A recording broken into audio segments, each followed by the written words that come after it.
In the lush, whispering forest village of Ameenpur, where parrots quote poetry and trees hum Hadith, 9-year-old Ayah won a dazzling green parrot in the school fair. But this was no ordinary bird. It only praised truth and squawked at backbiting. At first, Ayah laughed, but during a tea party with friends, when she began mocking a classmate, the parrot flapped wildly. "Backbiting is poison! Truth is beauty!" it shrieked, then flew off into the trees.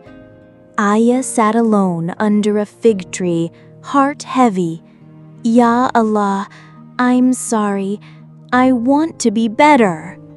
She began defending others, speaking kindly, and one day the parrot returned, landing softly on her shoulder.